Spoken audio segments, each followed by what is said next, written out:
Hi there, I'm Katerina. If you don't know me, I'm an Italian, but I live in Slovakia. Do you think that knowing one Slavic language can make learning another one easier? Or maybe are you just curious to know how knowing one language can completely change how you learn another one? Well, today I will be sharing how my knowledge of Russian language has completely impacted my language learning process of Slovak language, both the good sides, the bad ones, and everything in between.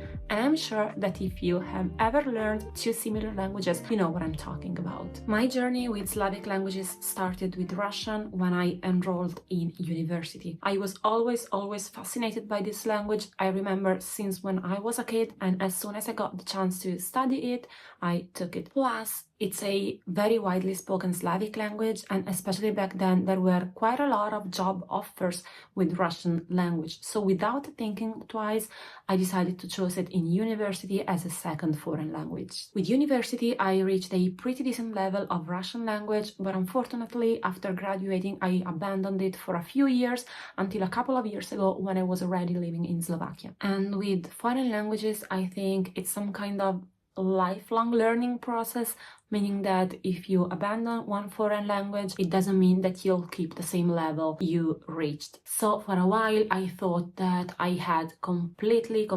forgotten Russian. But here's the twist. When listening to Russian language spoken, for example, in the streets, I realized that this language was not just sitting quietly in my brain, or worse, I did not completely forget it. So gradually I started practicing it a little bit with a couple of Russian-speaking friends. I started listening again to quite a lot of videos in Russian language, and this was very positive because I gradually remembered it. But this didn't only have positive effect, because when it comes to talking and learning Slovak, it also created a little bit of confusion. First, let's focus on the positives. Russian and Slovak are both Slavic languages, which mean that even if they are completely different languages, they also share things in common. Let's first talk about vocabulary. They have many words in common, and for example, even greetings are quite similar.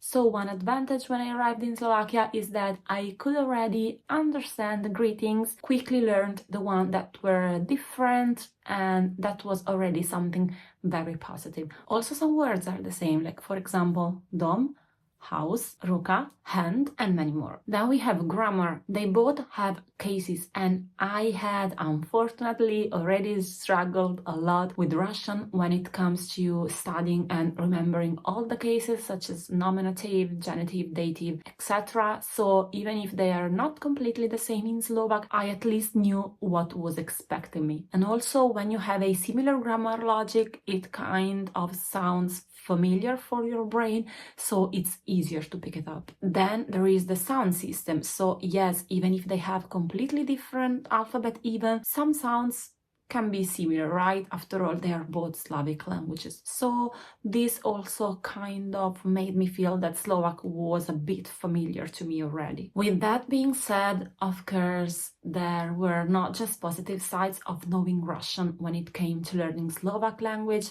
Actually, there were also negative sides. One of the first negative sides that come to my mind is confusing words.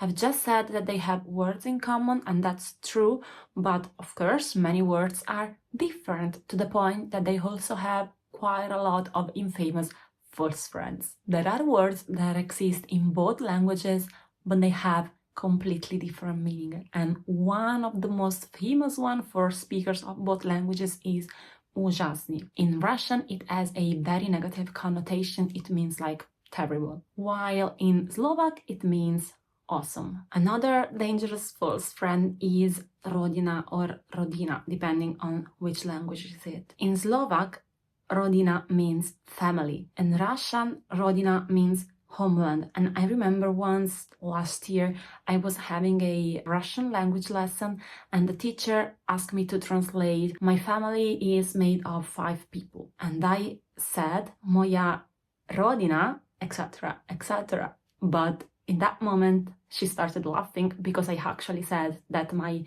homeland is made of 5 people. Another tricky point is accent confusion.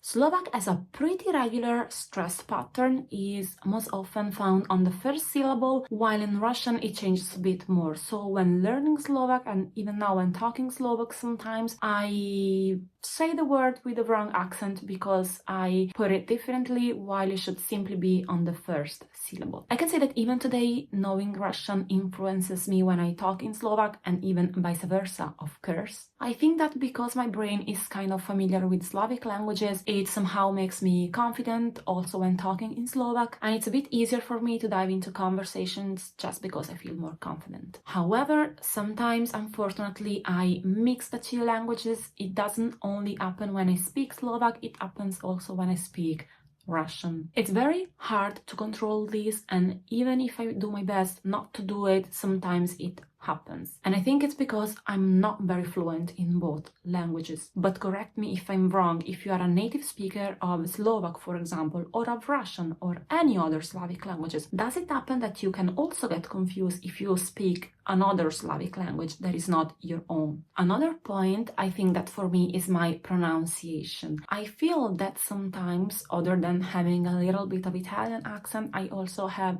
some kind of Russian accent when I talk in Slovak, and I even saw it in some comments from you guys that someone said that I had a Russian accent. This in a way surprised me, but also not so much for all the reasons I've just mentioned. One letter that sometimes I mistake is the letter O, and that's because in Russian, when the letter O is not stressed, you read it A. For example, the word хорошо, that means like alright, is written хорошо.